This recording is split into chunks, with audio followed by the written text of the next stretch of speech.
তো hello friends, আবার চলে এসেছি আর একটা নতুন ভিডিও নিয়ে। বলেছিলাম আবার আসবো, তো চলে এলাম।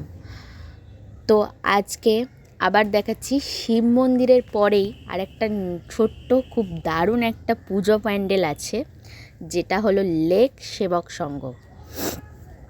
তো সেটা খুব দুর্দান্ত হয়েছে বলেই আমি দাঁড়িয়ে পড়েছি দেখার জন্য। খুব ছোট হলেও প্যান্ডেলের কারুকার্যটা অপূর্ব সুন্দর। তো তোমাদের বলছি যে তোমরা শিব মন্দির দেখার পরে, মদিয়ালি শিব মন্দির দেখার পরেই চলে এসো একবার এই প্যান্ডেলটা দেখতে। দেখবে মায়ের যে মূর্তিটা আছে সেটা যদিও ঢাকা থাকলেও কাপড় দিয়ে সামনে থেকে দেখা যাচ্ছে মায়ের মুখটা।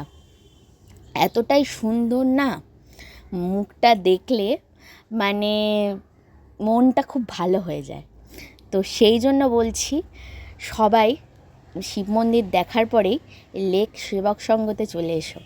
দুর্দান্ত হাতের কারুকার্য, ছোট প্যান্ডেল হলেও খুবই সুন্দর।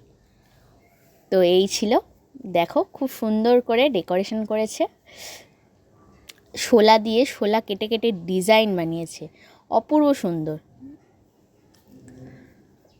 দু সাইডেই একই রকম খুব সুন্দর একটা আগেকার দিনের বাড়ি বানিয়েছে, আগেকার দিনের যে রাজবাড়ি মতো হয় ওরকম বানিয়েছে, খুব সুন্দর। চলো, তো দেখা হচ্ছে নেক্সট কোনো ভিডিওতে, নতুন কোনো দিনে।